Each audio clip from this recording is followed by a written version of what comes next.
अस्सलाम वालेकुम नाज़रीन, ख़बर से ख़बर में खुश आमदीद। मैं इफ्तिखार शराजी। आज के प्रोग्राम में कई मौज़ूआत पे गुफ्तगू करेंगे, लेकिन सबसे पहले जिक्र करते हैं चीनी स्कैंडल का।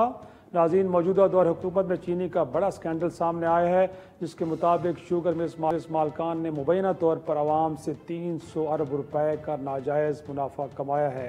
हुकूमत ने मामले की तहकीकात की नीयत से बाज़ अहम अफराद के नाम एग्जिट कंट्रोल लिस्ट में डाल दिए हैं। ताम वफाकी वज़ीर बराए ग़िज़ाई किल्लत राना तनवीर हुसैन ने ऐलान करते हुए चीनी के कारोबार से जुड़े इन अफराद के नाम हरगिज़ नहीं लिए। नाज़रीन, पंजाब फूड अथॉरिटी के मुताबिक मुल्क में कुल 85 शुगर मिलें हैं। इनमें जमाल दीनी वाली शुगर मिल के मालिक मारूफ सियासतदान जहांगीर तरीन है, जबकि रहीम यार खान ग्रुप की शुगर मिलों में रहीम यार खान और अलायंस शुगर मिल के मालकान मारूफ सियासतदान खुसरो बख्तियार और मोहन सिलाई हैं।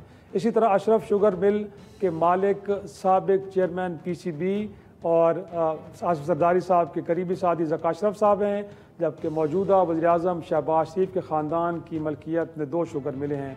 इनमें रमज़ान शुगर मिल और अरबिया शुगर मिल शामिल हैं।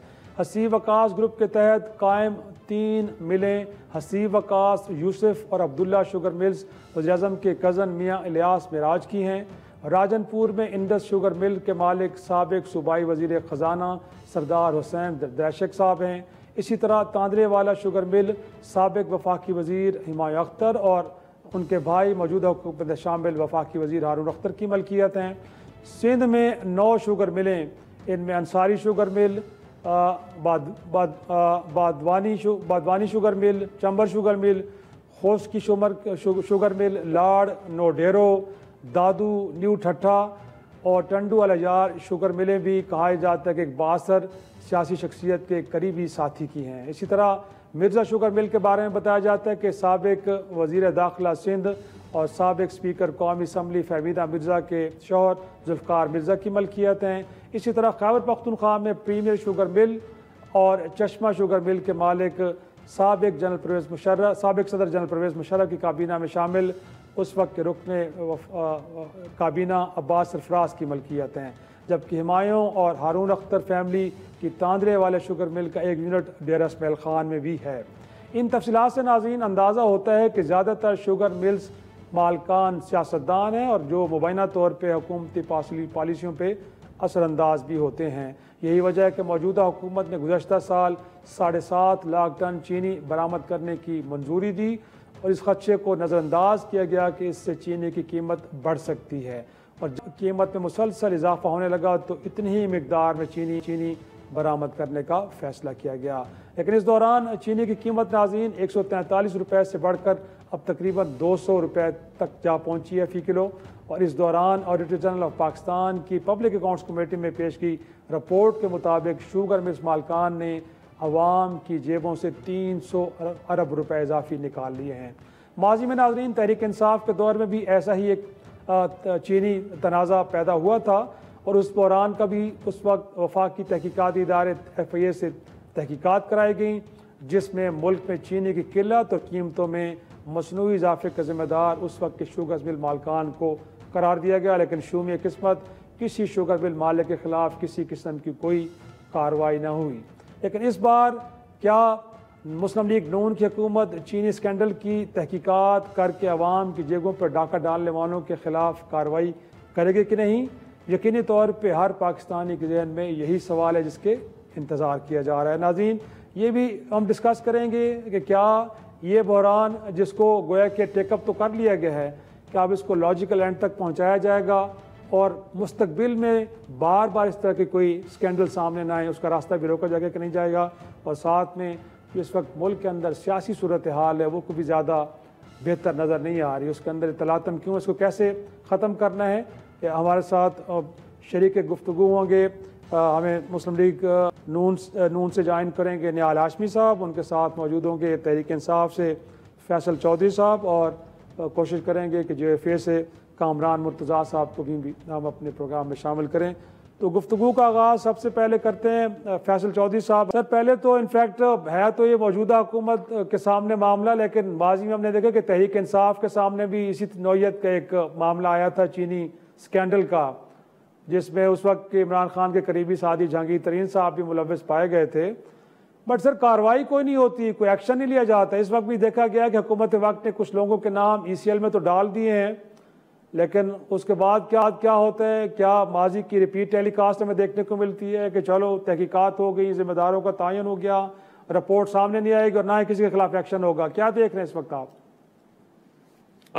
शाह जी, PTI दौर में जो तहकीकात हुई थी उनकी रिपोर्ट तो पब्लिक भी हुई थी, और वहाँ पे आपको पता है जहांगीर तरीन साहब रीढ़ की हड्डी गर्दाने जाते थे PTI में, तो उनका जो है वो किया गया, उनको फिर अलहदा कर दिया गया। इमरान खान साहब ने स्टर्न एक्शन अलग लिया कर था। दिया कि इतनी? हाँ नहीं, अब उसके आगे देखे ना, लेकिन सर उसके बाद तो जो शुगर के जो लोग थे उसमें पर्चे हुए, उन्होंने वो सारा जो मामला करना था वो तो अदालतों में है। अब अदालतें अगर कुछ करती हैं नहीं करती, ये तो फिर जिम्मेदारी नहीं होती ना। आज के दौर में तो ये सारी जो आपने नाम लिए हैं, ये तमाम लोग हैं जो पॉलिसी में बैठे हुए हैं। इमरान खान साहब के किसी रिश्तेदार की, उनकी अपनी तो शुगर मिल है कोई नहीं कि वो उस पे करते। तो ये तकाबुल जो है मेरी नज़र में ये फॉल्स इक्विवेलेंस इसको कहते हैं कि ये उसका और इसका कोई नहीं है। ये तो अभी देखे ना, जो इस वक्त शुगर एडवाइजरी बोर्ड की जो कमेटी थी, इसहाक डार साहब उनको चेयर कर रहे थे, वो उनके चेयरमैन थे। वो और शुगर एडवाइजरी बोर्ड ने और बाकियों ने मिल के ये एक्सपोर्ट की। और एक शायद मीडिया पे रिकॉर्ड का हिस्सा है कि फैमिली मीटिंग में शहबाज शरीफ को कहा गया कि आप एक्सपोर्ट करने की इजाज़त है। और जबकि उस वक्त चीनी की प्राइस जो थी रमज़ान से पहले 112 की थी, ये 160 पे चली गई, अब वो 2-250 पे चली गई है। और जो इंपोर्ट जो है उस वक्त की गई जबकि अपना गन्ने की फसल जब आएगी, जब ये हमारी फसल, तो उस वक्त फिर किसान को कख नहीं मिलना। तो ये तो पूरा एक ऑर्गेनाइज्ड प्लान है ना जी, एक ऑर्गेनाइज्ड क्राइम है कि यहाँ पे लोग जो हैं बिजनेस सेटअप किया जाता है। बिजनेस सेटअप करने के बाद जो है वो लोग जो हैं वो पैसे दे के या जिस तरीके से भी सियासत में आके पॉलिसी मेकिंग में आते हैं, पॉलिसी मेकिंग में वो कॉन्फ्लिक्ट ऑफ इंटरेस्ट को नहीं देखते, खुद अपना वहाँ पे बैठ के ये फैसले करते हैं। यानी कोई आम आदमी तो इनमें नहीं है ना। शुगर एडवाइजरी बोर्ड में भी आप देख लीजिएगा, उनके भी जाके आप कच्चे चट्टे खोल लें कौन है। तो इस तरह की जो बातें होती हैं, इसको ऑर्गेनाइज क्राइम किया जाता है। और जब हुकूमत खुद इसमें मुलव्वस हो तो कौन तहकीक करेगा, कौन करेगा? कोई भी नहीं। इसके बाद शुगर का स्कैंडल आया है, इसके बाद खुर्दनी तेल का स्कैंडल है। ठीक है, रातों रात जो है वो जो SROs हैं वो शुगर की इंपोर्ट के ऊपर ड्यूटी 2% कर दी गई, 18 से कम करके। तो ये आपकी और मेरे फायदे की तो बात नहीं है ना जी। हम तो जो चीनी 160 10 रुपए में रमजान से पहले लेते थे 160 की, अब वो 200 रुपए में मिलती है। लेकिन चौधरी साहब, जब आपके दौरे हुकूमत में आया तो उस वक्त की अपोजिशन जिस वक्त हुकूमत में है सर, इस मामले पे तो बड़ी लेदे हुई, पार्लिमान के अंदर भी, पार्लिमान से बाहर भी, सोशल मीडिया के ऊपर भी। लेकिन तहरीक इंसाफ इस मामले में लगता है कि उनकी आखिरी प्रायोरिटी है, कोई जिक्र नहीं होता। ना पार्लिमान के अंदर इस मामले को उठाने का कोई इरादा अभी तक नजर आया है, ना पिछले दिनों मतलब अपोजिशन जमातों की कॉन्फ्रेंस हुई है उसमें भी कहीं जिक्र नहीं हुआ। तो ये कोई क्या लगता है आपको, इतना बड़ा इशू, लोगों की जेबों पे 300 अरब रुपए का डाका पड़ा है, बट अपोजिशन जमात जिनके पास एक अच्छा एक नुक्ता है हुकूमत के खिलाफ, उसे इस्तेमाल नहीं किया जा रहा। तो जो सॉफ्ट कॉर्नर PTI के एंड पे है, इसकी वजह आपको क्या नजर आती है?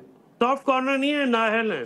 ये जो लीडरशिप मौजूदा है ना जी, ये बिल्कुल किसी काम की नहीं है। इनको का पता नहीं है, क्लाउनेशन की बातें होती हैं, सुबह कुछ, दोपहर को कुछ, शाम को कुछ। और ये इतना एक स्कैंडल थोड़ी है, 1800 स्कैंडल है। कौन सा पब्लिक इशू इन्होंने उठाया आज तक? कोई पब्लिक की जो प्रॉब्लम है क्या इसमें इन्होंने शामिल की है? बिल्कुल नहीं की।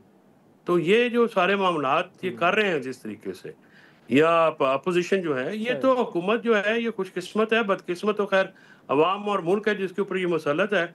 यानी इतनी नकमी अपोजिशन इनको मिली है जो कि किसी तौर पे भी कोई जो काम है वो अपना सही तरीके से नहीं कर सकते। ना वो अपना अवामी मसाइल उठा रहे हैं, ना कोई कानूनी स्ट्रेटजी है, ना कोई सियासी हिकमत अमली है। बस जो है रोज़ाना कारकुनान को उनके सर फड़वाए जा रहे हैं। ना उनकी कोई पूछने वाला रह गया है।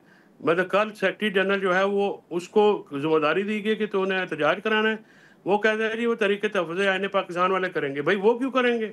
उनका क्या लेना देना है सारे मामले से?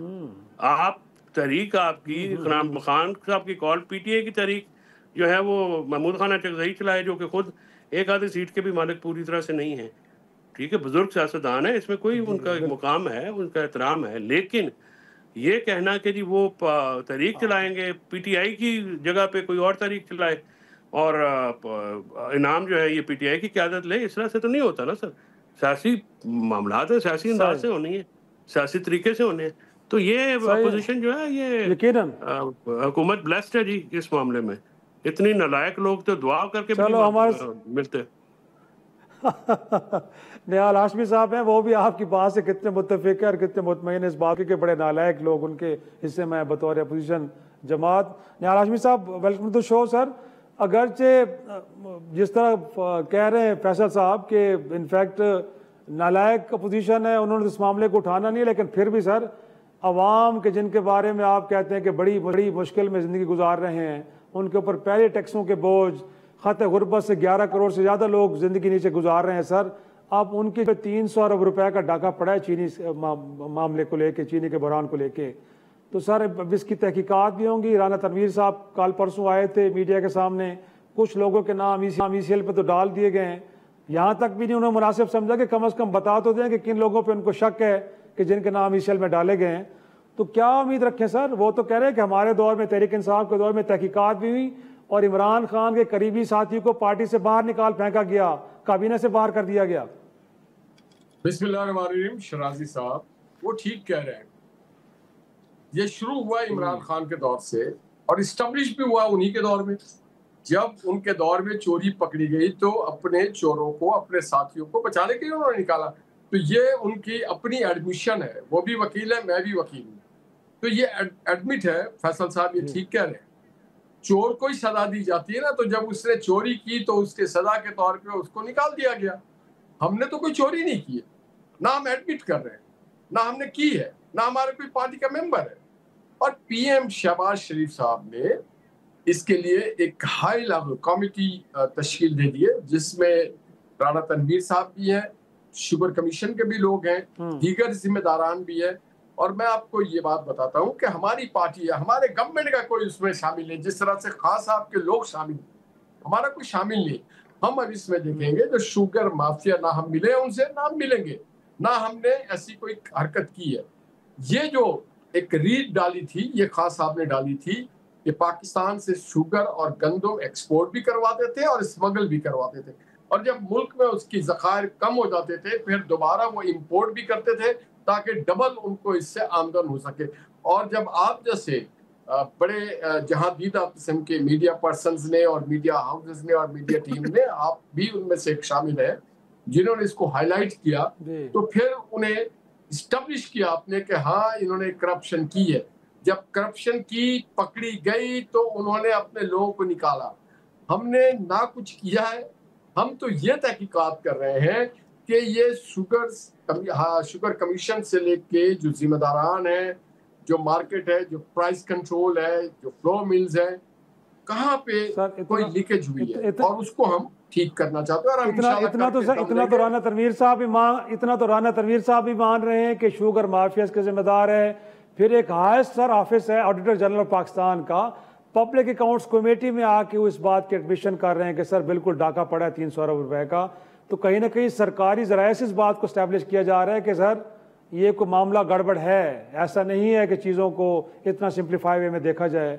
हुआ है सर कुछ। और रिवायत खान साहब की टेन्योर में शुरू हुआ, वो जो गैर सियासी लोग हैं, खा वो शुगर कमीशन के लोग हों, खा वो शुगर इंडस्ट्रीज के लोग हों, उन्होंने दोबारा इसकी जुर्रत की है। तो हम इंशाल्लाह उनको निशान इबरत बनाएंगे। जिन्होंने अवाम के हुकूक पे डाका डालने की कोशिश करेंगे तो हम उन्हें we will not spare them, rest assured. छोटा सा ब्रेक सर, छोटा सा ब्रेक के लिए मुझे ब्रेक से वापस आते हैं, गुफ्तगू के सिलसिले को आगे बढ़ाते हैं।